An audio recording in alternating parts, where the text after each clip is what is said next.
जम्मू कश्मीर का कुख्यात आतंकी यासीन मलिक जो इस समय तिहाड़ जेल में उम्र कैद की सजा काट रहा है, उसकी पत्नी मोशेल मलिक को पाकिस्तान की सरकार ने प्रधानमंत्री का एडवाइजर नियुक्त किया है। मोशेल मलिक काफी विवादों में रही है। उसने यूएन तक अपने पति यासीन मलिक को रिहा करवाने की कोशिशें की ताकि उसको जमानत मिल सके, लेकिन हर बार उसको निराशा ही हाथ लगी। देखिए पूरी रिपोर्ट। नमस्कार, आप देख रहे हैं पंजाब केसरी टीवी और मैं हूं पवन शर्मा। इस समय की बड़ी खबर है कि पाकिस्तान ने भारत के खिलाफ एक और साजिश रची है। यासीन मलिक जो एक कुख्यात आतंकी है, जम्मू कश्मीर लिबरेशन फ्रंट का वो चीफ रहा है। इस समय भारत की तिहाड़ जेल के अंदर उसको बंद किया गया है और दर्जनों मामले उसके ऊपर चल रहे हैं। उसकी पत्नी मोशेल मलिक को पाकिस्तान के केयरटेकर पीएम का एडवाइजर बनाया गया है। ये एक बड़ी साजिश है जम्मू कश्मीर में फिर से अलगाववाद को हवा देने की, आतंकवाद को पुनः जीवित करने की, क्योंकि ये एक डिप्लोमेटिक तरीके से पाकिस्तान ने खेल खेला है कि एक यासीन मलिक जो कि कुख्यात आतंकी है, उसकी पत्नी जो इस्लामाबाद में रहती है, उसको पाकिस्तान की जो कैबिनेट है, केयरटेकर पीएम की जो कैबिनेट है, उसमें एक अहम स्थान दिया गया है, यानी कि उसका एडवाइजर उसको नियुक्त किया गया है। ये उन लोगों को खुश करने का एक प्रयास किया गया है जो जम्मू कश्मीर के भीतर आतंकवाद को बढ़ावा देने, अलगाववाद को बढ़ावा देने, टेरर फंडिंग के मामलों को वहां पाकिस्तान जहां सऊदी में बैठकर लगातार साजिशें रच रहे हैं। क्योंकि आतंकी संगठन जितने भी इस समय पाकिस्तान के भीतर बैठे हुए हैं, उनके ऊपर जिस तरह से पाकिस्तान की सरकार, पाकिस्तान की सेना और पाकिस्तानी खुफिया एजेंसी पैसा लौटा रही है, उसी के बीच में ये एक बड़ा कदम पाकिस्तान की सरकार ने जो उठाया है, उसे लेकर ये कयास लगाए जा रहे हैं कि यासीन मलिक की पत्नी को इतना बड़ा पद देने का मतलब है कि जम्मू कश्मीर के भीतर अलगाववाद को हवा देना और जो जमाते इस्लामी संगठन जिसको प्रतिबंधित किया गया है टेरर फंडिंग के मामले में, उसके कैडर को यह बताना कि पाकिस्तान आज भी इनके साथ खड़ा हुआ है। जाहिर सी बात है कि पाकिस्तान आतंकवाद का जन्मदाता रहा है, अभी भी है, और वहां पर आतंकी नर्सरी इस समय चल रही है।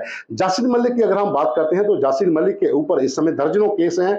वायुसेना के अधिकारियों की हत्या का मामला उसके ऊपर चल रहा है। पूर्व मुख्यमंत्री महबूबा मुफ्ती की बहन रुबिया सईद के अपहरण का मामला उसके ऊपर चल रहा है, जिसकी हेयरिंग जम्मू की एनआईए कोर्ट में होती है। वर्चुअली वो वहां से तिहाड़ जेल से पेश होता है और कई मामले उसके ऊपर अभी भी कोर्ट के भीतर चल रहे हैं और इस समय उसे तिहाड़ जेल में रखा गया है। हम आपको पहले बताते हैं कि उसकी पत्नी मोशेल मलिक है कौन। Mushaal Malik London school of economics की ग्रेजुएट हैं और यासीन मलिक की पत्नी हैं। इनकी एक बेटी भी है। यासीन मलिक जब 2005 में पाकिस्तान के दौरे पर गया था, तब उसने कॉलेज व अन्य कार्यक्रम में भाषण दिए थे। तभी मोशेल उसकी दीवानी हो गई है और उसने यासीन का ऑटोग्राफ लिया था। तब मोशेल की उम्र महज 25 साल थी और यासीन मलिक की 44 साल। दोनों में बातचीत होने लगी और फिर प्यार हो गया। दोनों परिवारों की रजामंदी के चलते उनकी शादी हुई। ये शादी पाकिस्तान के रावलपिंडी में फरवरी 2009 में हुई। उसके बाद मोशेल भारत भी आई। मोशेल पाकिस्तान के एक प्रतिष्ठित और प्रभावशाली परिवार से संबंध रखने वाली है और उसने यासीन मलिक के साथ जानबूझकर शादी की और एक बयान दिया था कि कश्मीर की आज़ादी के लिए पाकिस्तान पूरा साथ कश्मीरियों का देगा। यही कारण है कि मैंने यासीन से शादी की है। जैसा कि आपने देखा कि एक बेहद प्रभावशाली परिवार जो पाकिस्तान का रहने वाला है, उसकी वो बेटी है और जिसने यासीन मोहम्मद के साथ शादी की थी।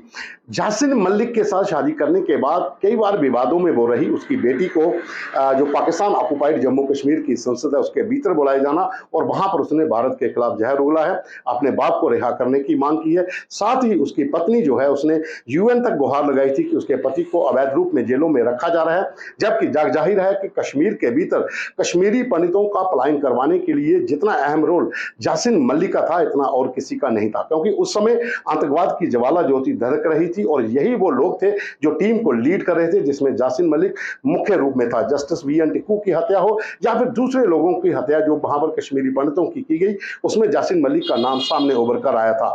और इस समय जो केस रीओपन हो रहे हैं उसमें कहीं ना कहीं ये साफ दिख रहा है कि यासीन मलिक के ऊपर शिकंजा और कसेगा। और जिस तरह से केस इस समय एनआईए कोर्ट व दूसरी कोर्ट में चल रहे हैं, तो ये साफ जाहिर होता है कि अब इससे सजाए मौत मिलना बिल्कुल तय हो चुका है। और यही कारण है कि पाकिस्तान ने अब एक साजिश रचते हुए उसकी पत्नी को केयरटेकर पीएम जो कि अनवरुल हक जो बलोचिस्तान से सांसद है और इस समय पाकिस्तान के केयरटेकर पीएम है, उसका एडवाइजर बना दिया है। अगर कहा जाए तो कैबिनेट के भीतर उसको एक अहम दर्जा दिया गया है, एक स्थान दिया गया है। ये अलगाववाद और हुर्रियत कॉन्फ्रेंस को फिर से जीवित करने का पाकिस्तान का एक नया प्रयास है। अब देखना यह होगा कि इसका जो पाकिस्तान ने जो कदम कदम उठाया है उसका जम्मू कश्मीर के ऊपर कितना असर पड़ता है, क्योंकि यहाँ पर अलगाववाद और आतंकवाद की कमर टूटती जा रही है, लेकिन उसको फिर पुनः जीवित करने के जो पाकिस्तान की सरकार, पाकिस्तान की सेना, पाकिस्तानी खुफिया एजेंसी के जो प्रयास किए जा रहे हैं, उसी के बीच में एक बड़ा दांव जो है वो पाकिस्तान की सरकार ने खेल दिया है, जो जासिन मलिक की पत्नी को इतना बड़ा पद वहां पर देकर उन तमाम लोगों को खुश किया है जो जम्मू कश्मीर में पुनः आतंकवाद को जीवित करने और अलगाववाद को फिर से हवा देने का प्रयास कर रहे हैं। अभी के लिए बस इतना ही। धन्यवाद।